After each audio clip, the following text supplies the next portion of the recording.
अच्छा ठीक, अब इस वक्त जो मुद्दा सबसे ज्यादा गर्म है वो ये है कि नई संसद का उद्घाटन प्रधानमंत्री करेंगे। आपकी पार्टी भी उसका बॉयकॉट कर रही है विपक्ष की 20-21 पार्टियों के साथ।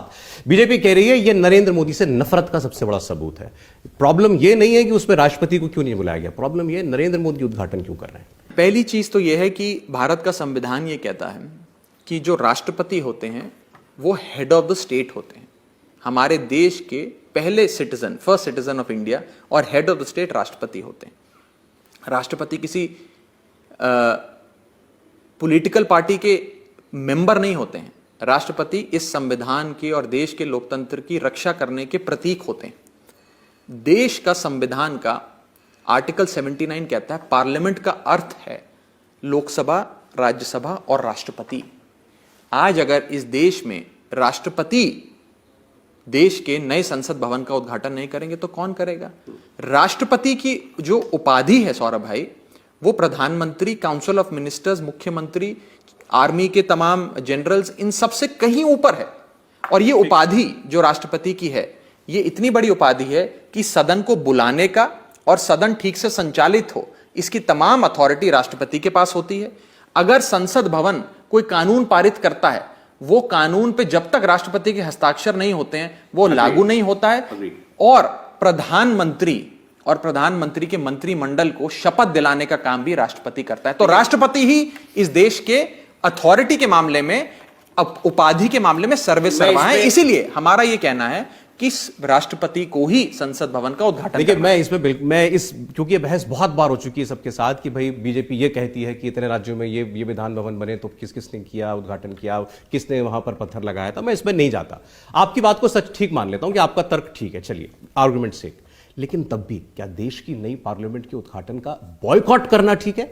मैं केवल ये आपके तर्क को सही मानते हुए बॉयकॉट करना चाहिए। आप मुझे ये बताइए, बीजेपी को राष्ट्रपति से इतना परहेज क्यों है?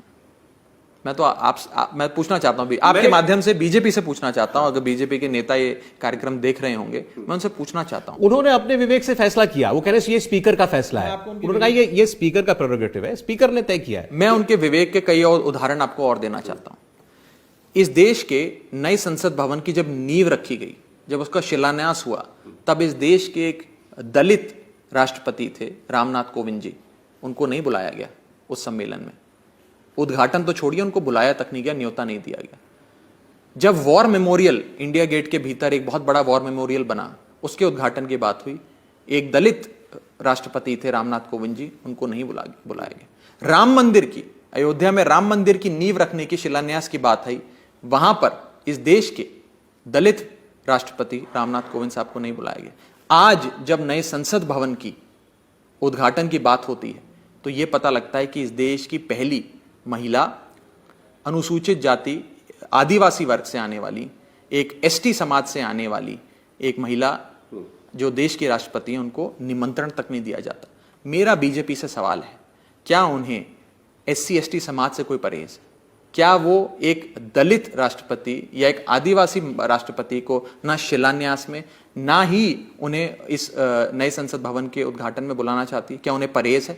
क्या उन्हें यह लगता है कि अगर दलित समाज का शख्स या आदिवासी समाज का शख्स आकर उद्घाटन करेगा तो यह अशुभ माना जाएगा? ये सवाल मैं बीजेपी से बीजेपी आपसे पूछ रही है कि ये प्रेम आज क्यों जाग रहा है आपका? आदिवासी समाज की पहली राष्ट्रपति का अभिभाषण होना था बजट सत्र में, आपने बॉयकॉट किया था, आपकी पार्टी ने। आम आदमी पार्टी ने वो बॉयकॉट राष्ट्रपति का नहीं किया था, वो बॉयकॉट भारतीय जनता पार्टी के कुकर्मों की वजह से किया था, जो वो अत्याचार तमाम विपक्ष पे कर रहे थे।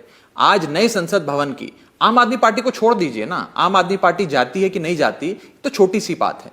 हम तो ये कह रहे हैं कि क्या राष्ट्रपति को इस इतने बड़े कार्यक्रम का न्योता नहीं देना चाहिए? अच्छा, एक मैं बेसिक सवाल पे आता हूं, तर्क देता हूं, एक बस आधा मिनट लगेगा।